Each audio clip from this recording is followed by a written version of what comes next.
la question que je vous poserai, est-ce que la Lituanie serait cet exemple? Pavyzdžiui, Lietuva galėtų būti laikoma tokiu pavyzdžiu. Merci à vous. Ačiū.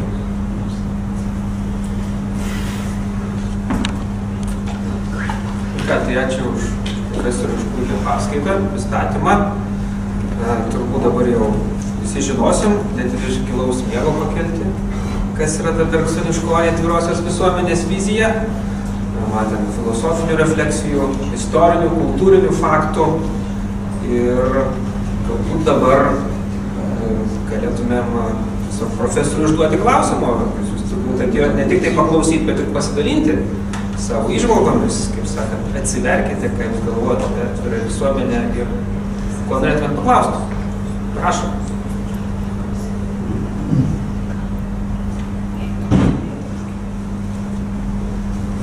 Kaip galėtų mūsų kolega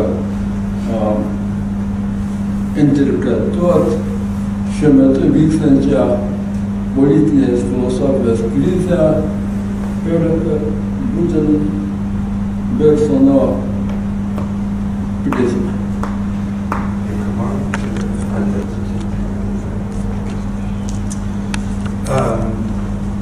Alors justement, c'est que Bergson, contrairement peut-être à d'autres philosophes, n'a pas et sait ne pas avoir de solution magique. Bergsonas neturi kažkokio maginio sprendimo. Et que justement, ce n'est pas lui en tant que philosophe qui peut par une morale nouvelle éventuellement résoudre une crise politique comme celle de nous. Jisai neišgalvoja kažkokios naujos moralės, kuri sutvarkytų mūsų politinės krizės. En revanche, évidemment que pour lui, la seule manière de résoudre cette crise, c'est-à-dire que si j'imaginais Bergson aujourd'hui, ce ne peut être possible que par justement une reprise active de l'ouverture chrétienne et d'un nouveau sens de la transcendance. Bet Bergsonas, jisai greičiausiai pasakytų, kad tai galėtų būti efektyvu vykstant radikaliai vidiniam perversmui, vidiniam religiniam krikščioniško pobūdžio perversmui. Qu'est-ce que ça veut dire concrètement la transcendance? On peut très bien, chacun chez soi, penser à la transcendance, mais qu'est-ce que ça veut dire? Ką reiškia transcendencija? La transcendance, d'une certaine manière, c'est pour ça que pour lui, il en a besoin et qu'il n'y a pas d'ouverture hors transcendance. C'est justement ce qui fait, c'est justement ce qui empêche une société d'être close, d'être totalisante. Būtent transcendencija, Bergsonui tai yra atvirumas, būtent transcendencija yra tasai gestas, kuris neleidžia visuomeniai vystyti savojo uždarumo. C'est là où on voit à quel point Lévinas s'inscrit dans la même veine que Bergson et que c'est un grand lecteur de Bergson. Ir čia geriausiai šitą mintį yra išvystęs Levinas. Ir šia prasme matosi, kaip Levinas seka Bergsono atvertais keliais. Il le pensera évidemment de façon tout à fait différente, mais lui-même va distinguer dans totalité infinie deux voies. La voie de la totalité, c'est la guerre. Et la voie de l'infini, c'est précisément cette trouée qui est faite dans la totalité pour justement rappeler l'éthique. Levinas savo veikale totalumas ir begalybė taip pat nurodo tas dvi kryptis. Iš vienos pusės yra totalumas, o begalybė yra tai, kas suplėšo tą totalumą ir atveria kitokio pobūdžio gyvenimą. À sa manière évidemment complètement remaniée, mais il y a une vraie tradition ici qui se prolonge. Mais totalité infinie pourrait s'appeler totalité et infinie, ou les deux sources de la morale. C'est-à-dire morale close, totalité, morale ouverte, infinie. Ir nors mąstymai Levino ir Bergsono yra skirtingi, tačiau jų veikalai, Levino totalumas ir begalybė ir Bergsono du moralės ir religijos šaltiniai, tai yra analoginiai veikalai. Juose kalbama apie tą uždarą moralę ir taip pat išėjimą iš uždaros moralės, tai yra atvira moralė. Voilà, donc c'est dire que ça ne relève pas d'une décision proprement politique. C'est pas ceci qui pourra résoudre la crise, mais justement, d'une certaine manière, de revenir, en tout cas, d'une certaine manière, de repenser autrement l'ouverture telle que l'avait opéré le christianisme. Politinės krizės neišspręs patys politikai, ji gali išsispręsti tam tikrame vykstančiame atvirybės procese, kurį įgalina krikščionybė.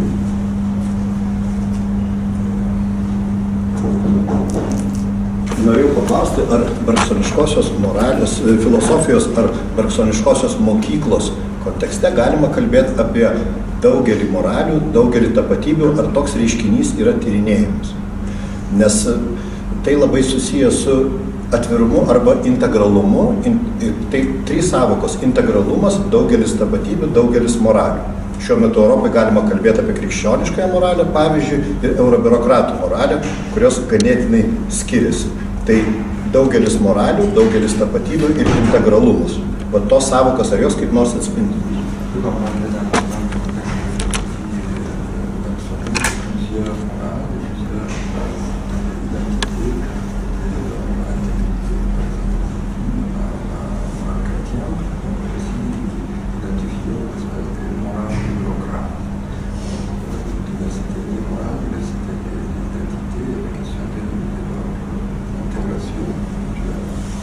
Bien sûr.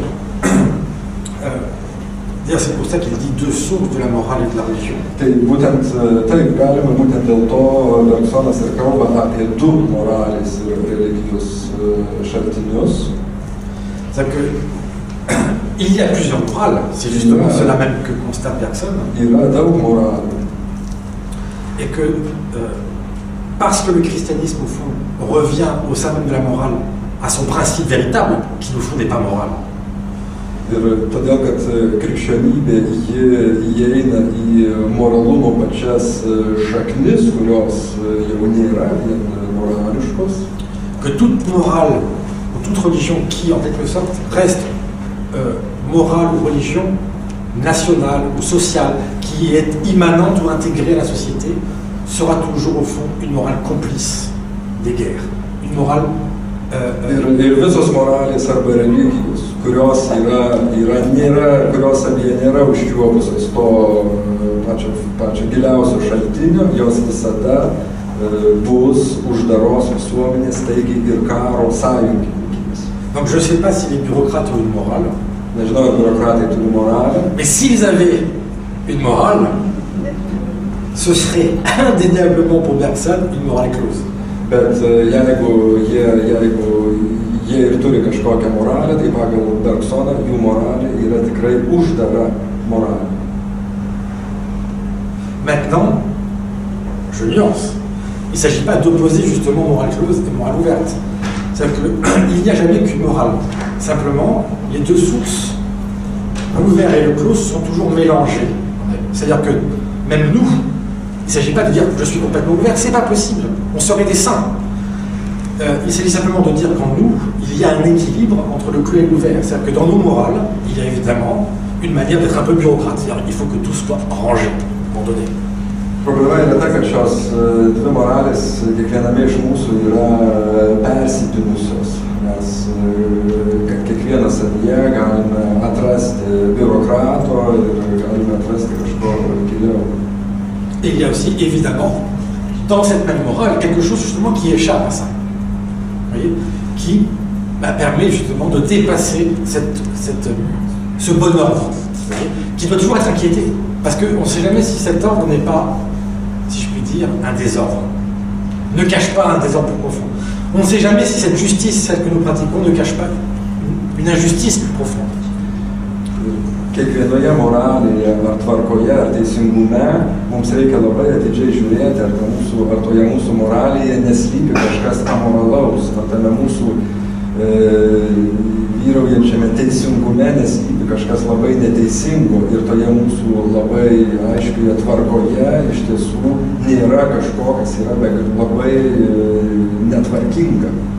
Donc au fond, il faut penser la pluralité des morales en fonction, si je puis dire, du degré d'ouverture et du degré de clôture.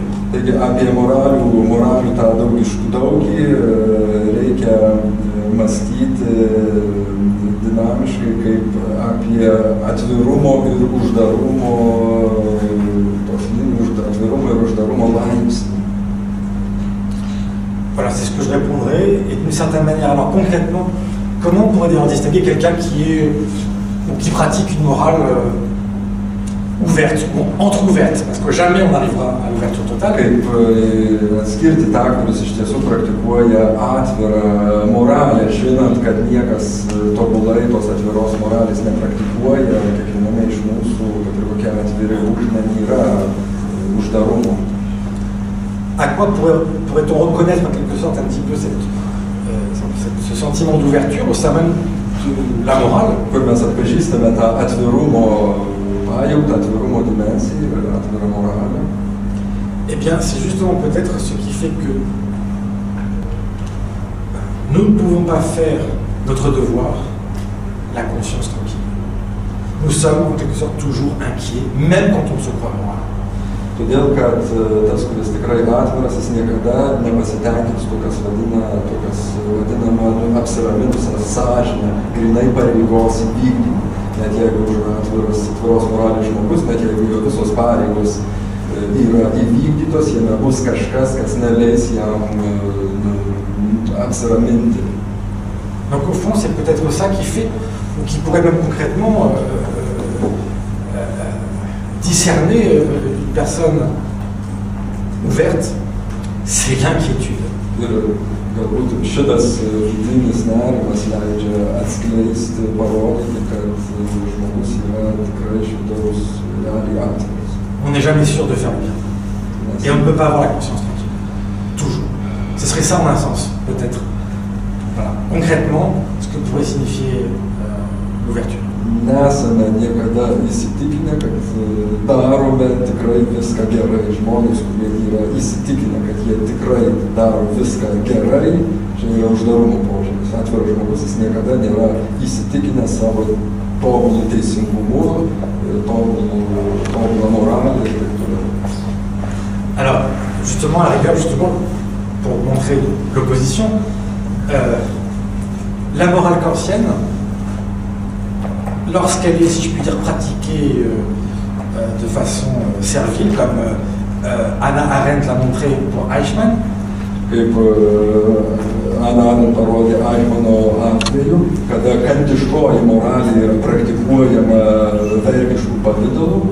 Celui qui est sûr d'avoir fait son devoir. Štai žmogus, kuris darė dalykus ir jisai buvo įsitikinęs, kad jisai darė savo, tik paprasčiausiai realizavo savo pareigą. Qui garde en toute occasion la conscience tranquille. Ir kurio sąžinė jisai buvo labai rami. Alors là, on peut être sûr que c'est une morale close. Būtent tokiose nuostatose mes atpažįstame uždarą moralę. En revanche, celui qui fait le bien avec cette inquiétude permanente, qu'il a peut-être, parce que nos actions nous dépassent, fait le mal aussi. O tas žmogus, kuris daro gerą, bet kuriame visada kažkas kužda, kad ir kokį jis gėrį padarytų, galbūt jis kažką daro ne taip ir galbūt net padaro kažko blogo. Alors oui, peut-être ici on se rapproche de ce que la morale. Šitoks nerimas, ko gero, liudija, kad šitas žmogus praktikuoja jau atviresnį. Et je finirai là, cette réponse sur une belle phrase, parce que c'est un de mes auteurs aussi que j'affectionne, qui est un élève de Bergson, qui est Peggy, Charles Peggy. Ir aš baigsiu šitą klausimą atsakinėti. Man labai mano mėgstamo autoriaus Charles Peggy viena fraze. Et qui, c'est pas dans ses textes, mais c'était un ami qui disait ça, il confie à un de ses amis qui s'appelle Joseph Lott. Charles Péguy vieną kartą pasakė savo draugui Joseph Lott. Les catholiques se trompent. Katalikai klysta. Quand ils s'imaginent que les saints Jie įsivaizduoja, kad šventieji sont des personnes à la conscience bien tranquille. yra žmonės su ramia sąžine. Ils sont pétris d'une mortelle inquiétude. Iš tiesų, tikri šventieji yra persmelkti gilaus nerimastingumo. Et bien d'une certaine manière là, on sent quelque chose qui a trait à l'ouverture. Et c'est d'autant plus étonnant que ça, il le prononçait en 1913-1914, parce que Péguy est mort en 1914 à la Première Guerre. Ça a été l'élève de Bergson. Mais justement, d'une certaine manière, il avait anticipé son maître. Ça veut dire que les deux sources de la morale et de la religion a subi ou a reçu l'influence de Péguy. C'est-à-dire que là, il y a quelque chose d'assez étonnant, c'est que dans cette dernière œuvre de Bergson, et bien d'une certaine manière, Bergson s'est fait le disciple de son disciple. Péguy, c'est quelqu'un qui a peut-être anticipé même sur des conclusions bergsoniennes. Charles Péguy buvo Bergsono mokinys ir jisai žuvo pirmosiomis pirmojo pasaulinio karo dienomis. Tačiau Péguy jisai tarsi anticipavo tai, ką Bergsonas pasakys savo dviejose religijos ir moralės šaltiniuose, taigi 32 metais, ir galbūt jis padarė savo įžvalgomis, Péguy padarė Bergsonui įtaką. Galbūt Bergsonas tapo savo mokinio mokiniu. Donc ça, ce serait éventuellement un travail à faire, de montrer peut-être justement l'influence qu'a pu avoir l'élève sur le maître lui-même dans les deux sources de la morale. Tai yra įdomi tyrimo tema, parodyti, kaip mokinys greičiausiai pamokė savo mokytojų. Puisque Bergson lui-même disait à propos de Péguy, lisant notre jeunesse, qu'il le comprenait mieux que lui-même se comprenait. Ir Bergsonas jisai pats jau kalbėjo apie savo mokinį Péguy, kad jis Péguy supranta Bergsoną geriau, negu jis pats save supranta. C'est une autre histoire. Bet tai jau yra atskira tema. Jo, bet čia klausimas yra, ar savikritiškumo tas ugdymas ir tikėjimas savikritiškumo vedamas į transcendenciją, ar vis tik tai yra prigimtinis bendro dalykas?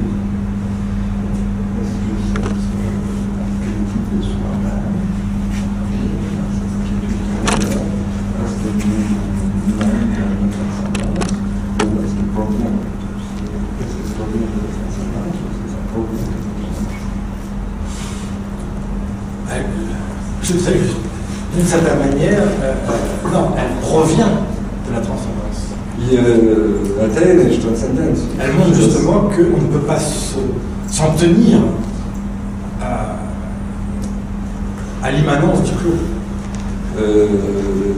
Jie neateina iš mūsų imanentiškumo, kuris visada yra uždaras.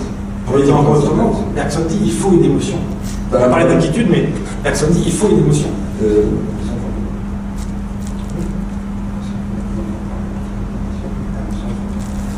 Émotion créatrice. Bergsonas jisai teigia, jog mums reikia emocijos, fundamentalios arba kuriančiosios emocijos. Je prends un exemple. Pavyzdys. Puisque moi-même j'ai découvert Bergson à travers Deleuze et qu'il y avait parfois des confusions. Aš pats atradau Bergsoną per Deleuze. Ir kartais jie abudu yra suplakami. Deleuze, c'est quelqu'un qui a relu tout Bergson sans les deux sources de la morale et de la religion. Deliozas yra tas, kuris apmąstė Bergsoną, neskaitęs jo dviejų religijos ir moralės šaltinių.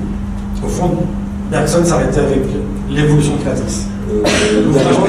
Deliozui Bergsonas tai yra kuriančiosios evoliucijos Bergsonas ir čia Deleuze interpretacija sustoja.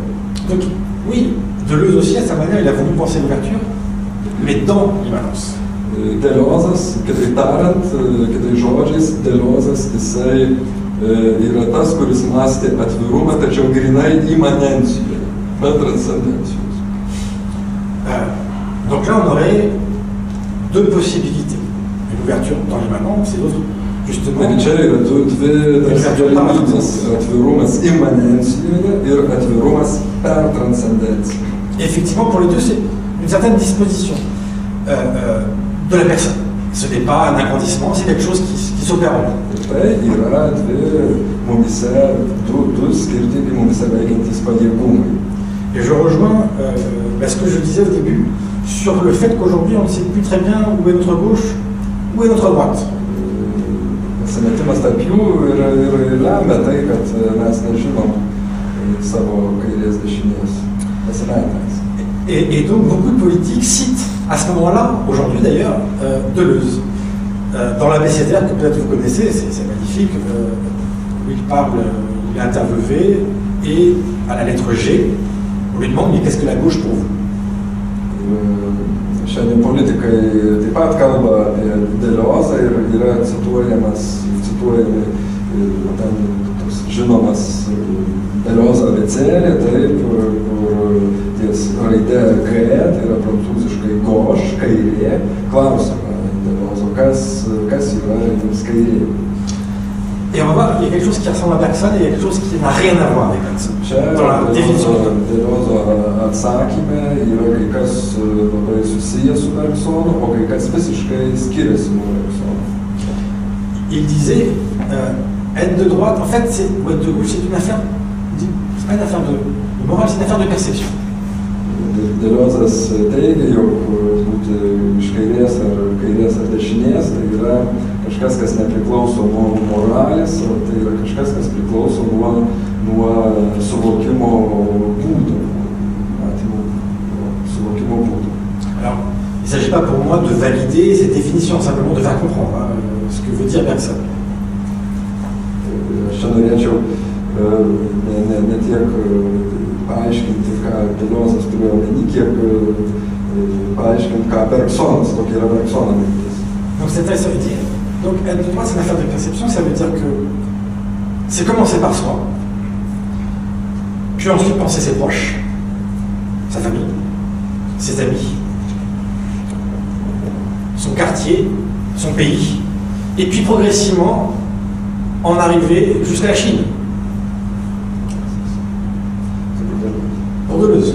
Deliozui suvokimas tai reiškia, kad tu pradedi suvokti save patį, paskui savo šeimą, kaimynus, miestą, šalį ir vis platėjimą galima nueiti iki pasaulio.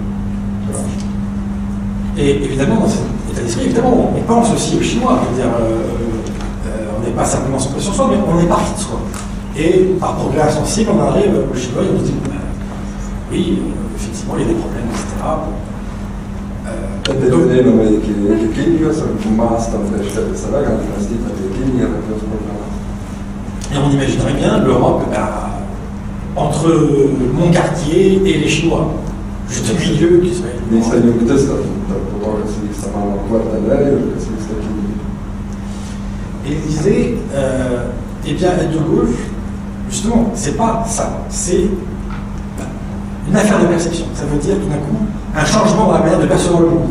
Au lieu de partir de soi, de son quartier, de sa ville, de son pays, de l'Europe, etc., eh bien, il s'agit de partir du lointain. Taigi, pagal Deliozui būti kairėje, tai reiškia būtent pradėti suvokti ne nuo savęs ir eiti iki Kinijos, bet pradėti suvokti nuo krašto, pradėti suvokti nuo Kinijos ir eiti iki savęs.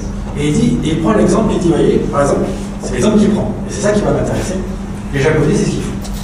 Les Japonais, c'est une affaire de perception. C'est aussi le fait précisément que c'est un pays insulaire. Ils ne commencent jamais à percevoir à partir d'eux pour progressivement s'éloigner du monde. Ils voient toujours depuis le lointain. Ils partent de l'horizon, et puis progressivement, ils en arrivent à eux. C'est une affaire de perception, mais qui, si je puis dire, change de sens. On va plus de soi vers l'horizon, on part de l'horizon pour venir à soi. Il dit, les Japonais, c'est vrai, perçoivent comme ça. Deliozas teigia, Japonus nurodo kaip pavyzdys. teigia, jog japonai yra tie, kurie pradeda savo suvokimą nuo tolimiausių horizontų ir nuo jų artėja link savęs. Alors, d'une certaine manière, il a raison, c'est quelque chose, ça ce serait l'ouverture, c'est ça l'ouverture, ce serait au fond ceci, ce changement de direction. Šita suvokimo krypties pakeitimas nuo savęs link kito, pakeičiant kryptį nuo tolimų horizontų link savęs, kažkuria prasme tai yra atvirumas. Simplement, Deleuze veut penser dans l'immanence. Bet Deliozas visą tai mąsto imanencijoje. Alors que Bergson, justement, dit ça c'est possible et que s'il y a une tendance. O Bergsonas teigia, jog iš tiesų šitas krypties pakeitimas grinai imanencijoje nėra įmanomas ir reikia transcendencijos įsiterpimo. Et d'une certaine manière, aujourd'hui, on pourrait montrer l'échec qu'il y aurait d'une ouverture dans la plurimanence. Šiandien galima parodyti, kad tas atvirumo traktavimas grinai imanencijoje patyrė nesėkmę. En s'en tenant au monde.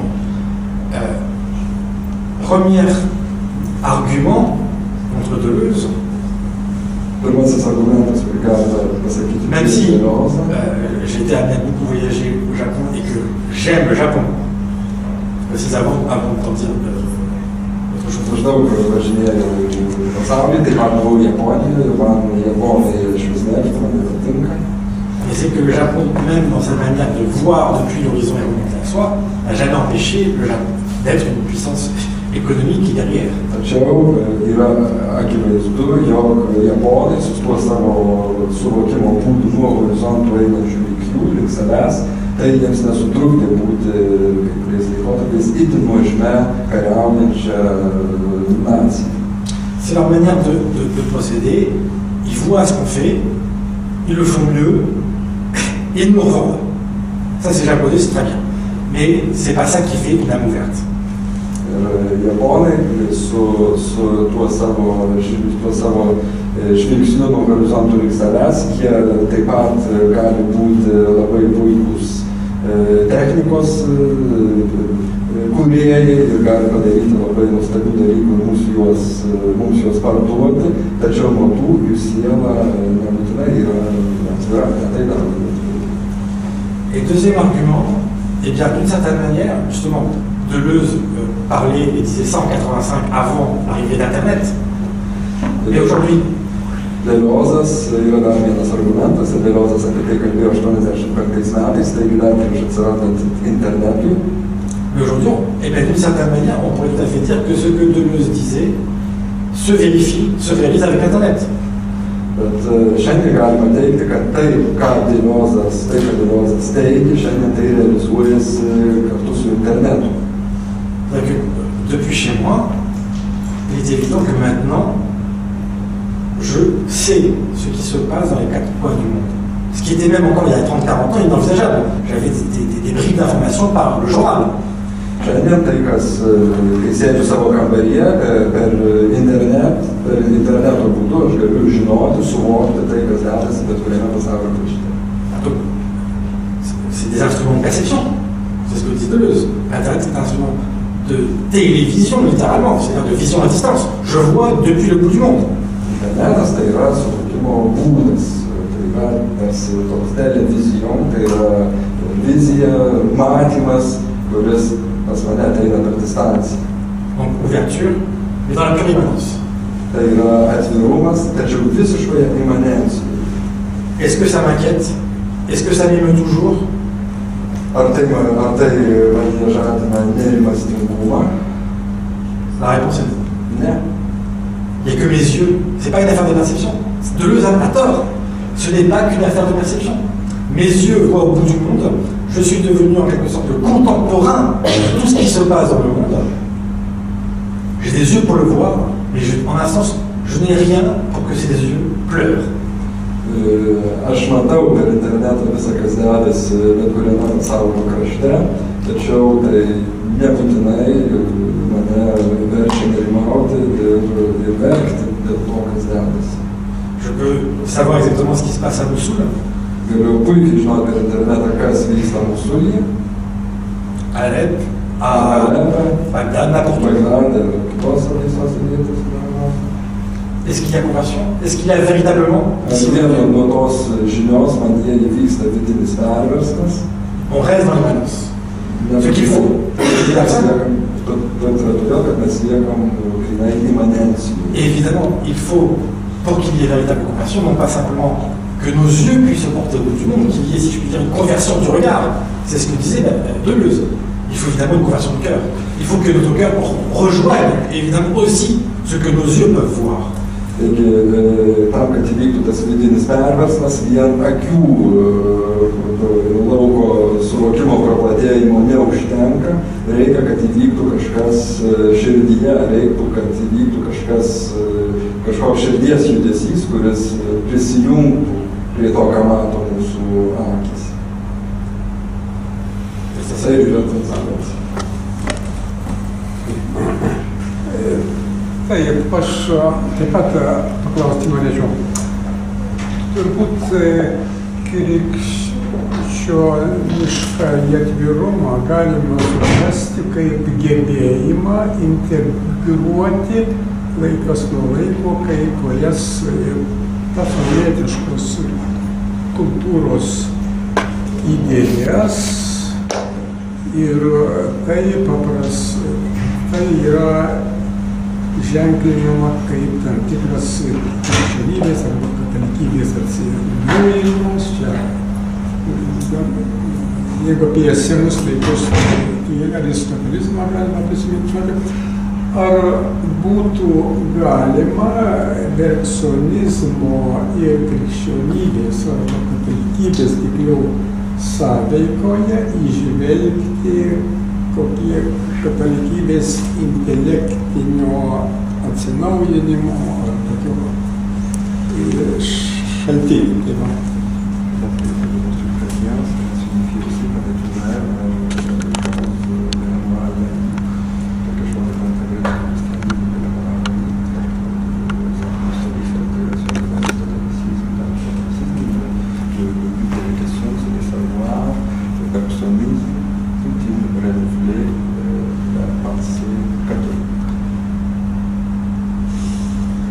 Il y aurait deux questions ici.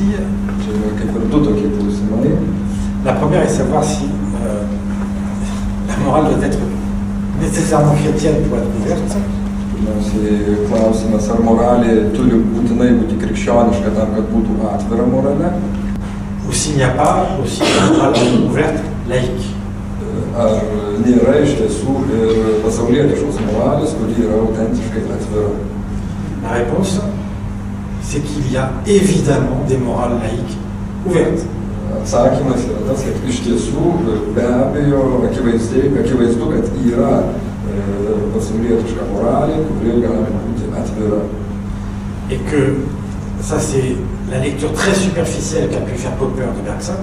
Ir Popperis, kada jisai skaitė Bergsoną, jisai suprato labai paviršutiniškai. Que de dire que Bergson avait voulu en quelque sorte nous reconduire à l'intuition mystique. Kai teigia, jog Bergsono tikslas yra mus grąžinti kažkokią mistinę intuiciją, grynai religinę pobūdį. La seule chose que dit Bergson, c'est que s'il y a morale ouverte, même laïque, il n'est pas nécessaire qu'elle soit chrétienne. Bergsono teiginys yra tas, kad kai yra kokia nors atvira moralė, ji gali būti pasaulietiška ir nebūtinai krikščioniška. Mais elle ne pourra pas faire qu'il n'y ait pas eu dans l'histoire des hommes le christianisme. Bet tokia moralė, ji negali būti be ryšio su tuo istoriniu faktu, kad istorijoje buvo krikščionybė. Il n'est pas besoin que la morale aujourd'hui soit chrétienne. Šiandien nėra būtina, kad moralė būtų krikščioniška. Mais aucune morale ne pourra faire en sorte qu'il n'y ait pas eu le christianisme. Bet jokia moralė negalės būti be to fakto nesusijusi su tokiu faktu, kad istorijoje buvo krikščionybė. Autrement dit, même celui qui peut éventuellement œuvrer contre le christianisme, Taigi, kitaip sakant, yra tokių, kurie prieštarauja ir dirba prieš, yra nusistatę prieš krikščionybę, le critiquer kritikuoja krikščionybę, ne peut pas faire d'une certaine manière qu'il en provient aussi. negali neutralizuoti to fakto, kad krikščionybė juos yra irgi įtakojusi. Et c'est ce qui permet à Bergson de dire que d'une certaine manière, la Révolution française Ir tai leidžia teikti Bergsonui teikti, jog prancūzų revoliucija, que la démocratie européenne kad europietiškoji demokratija a évidemment une origine évangélique. turi evangelinės šaknis. Il le voit dans la déclaration, c'est explicite dans la déclaration des droits de l'homme américain. Jam visiškai aišku Amerikos žmogaus teisų deklaracijoje. Il cite évidemment la présence aussi de Rousseau dans l'esprit des réformateurs et des révolutionnaires français. Ir jisai mato taip pat Rousseau ir apskritai prancūzų revoliucionierių mąstymą. Mais prenons, et c'est peut-être d'ailleurs ce que je vais faire dans le cours qui me sera proposé de faire sur Bergson, le concept de fraternité, c'est tout à fait étonnant. La devise républicaine révolutionnaire qui est issue de la Révolution, Bet kokiu atveju broliškumo konceptas, kurį mes matome prancūzų tame šūkyje laisvė lygybė, qui fait aucune mention du christianisme, kuriame šiaip krikščionybė tikrai nėra minima revoliucionierių tose šūkiuose. c'était liberté, égalité, Laisvė, lygybė sécurité, propriété. ir buvo šūkis laisvė, lygybė, saugumas ir nuosavybė. Et vous savez, le troisième terme de la devise républicaine française, Ir tas trečiasis terminas, brolybė, fraternité, n'est arrivé, a été ajouté à la devise républicaine qu'en 1848. jis buvo įterptas į tą šūkį tik tai 1848 metais. Qui est évidemment à la fois le signe, la trace de l'origine évangélique. D'où vient fraternité? On ne peut pas rigoler non plus. Ir tas brolybės konceptas, jisai, norint to ar nenorint, jisai turi evangelinės šaknis Evangelijoje. Et qui, d'une certaine manière, c'est le mot de Malraux qui est magnifique. Ce mot de fraternité qui revient, qui est d'une certaine manière aussi le repentir de la Révolution française sur la manière même dont ils ont voulu liquider le christianisme.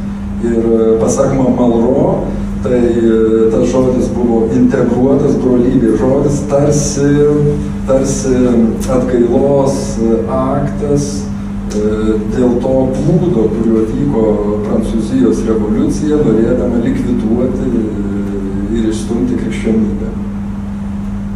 Donc, il y a des morales laïques. Taigi yra atvirų pasaulietinių moralių. Et en même temps, il peut tout à fait, évidemment, on peut tout à fait envisager d'intégrer à elle autant d'éléments qui ne sont pas chrétiens. Į kurias galima integruoti įvairiausių elementų, kurie nėra krikščioniški. Pour peu qu'il restaure, si je puis dire, le principe actif chrétien. Bet visuomet kažkur veikia aktyviai veikia krikščioniškasis elementas. Je crois qu'on a dépassé largement. Nu ir gal tada paskutinis klausimas. Aš norėjau paklausti, bet jau jūs Jūs norėjote. Ne, juokauju. Aš turėjau protą, koks aš geras vedėjas. Aš norėjau paklausti apie tą sąveiką individė tarp atvirumo ir uždarumo, kaip Bergsonas apie tai rašo. Būtent tas virsmas iš atvirumo į uždarumą, kaip žmogus ar individas, tartum pradėjęs atvirumu, atvira gyva moralė, nepastebimai ir greitai gali pats to nepastebėdamas pereiti į uždarą moralę. suabsoliutindamas normas, kodeksus ir nematydamas už to nieko daugiau, kaip Bergsonas aiškina tą virsmą iš atvirumo uždarumo.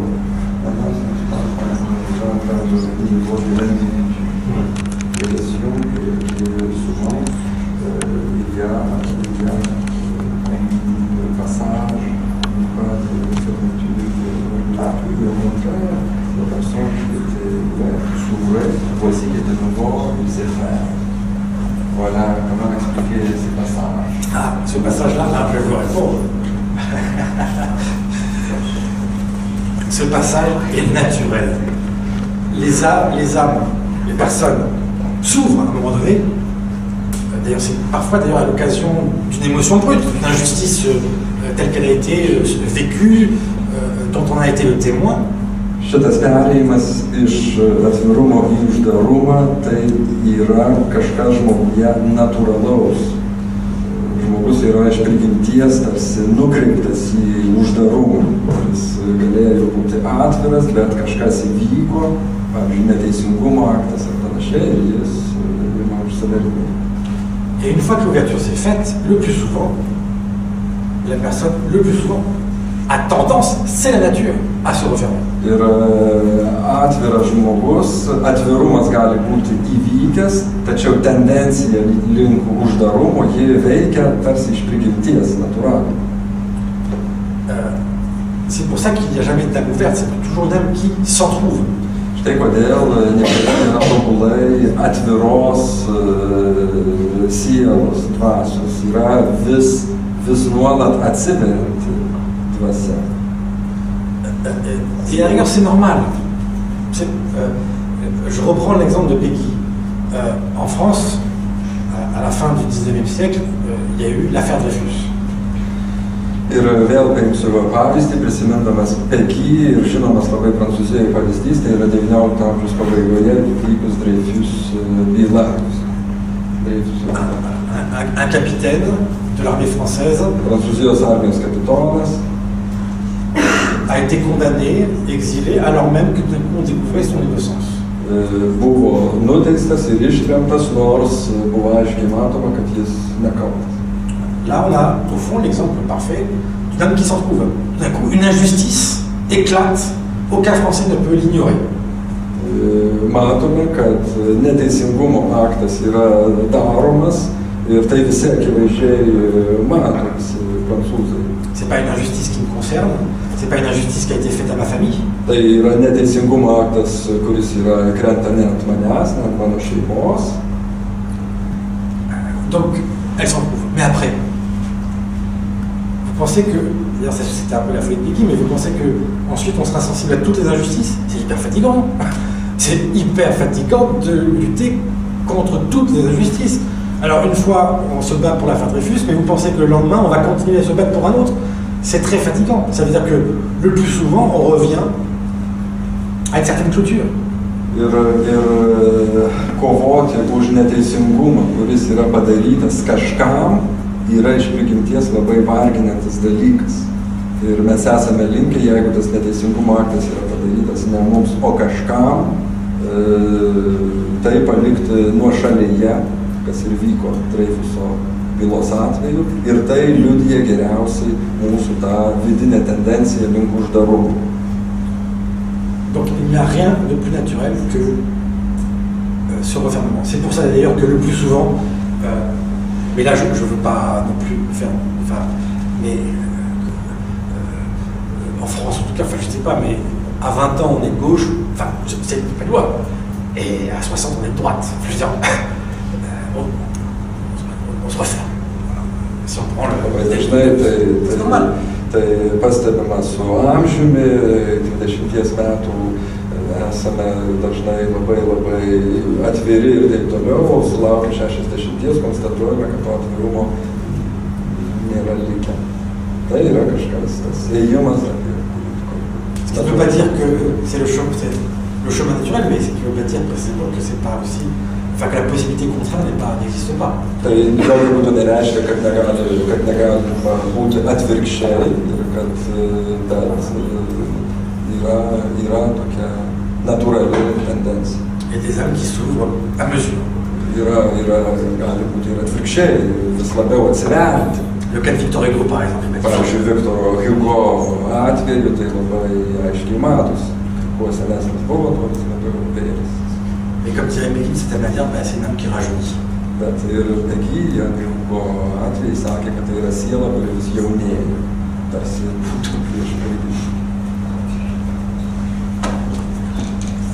Na ką, tai atviros visuomenės.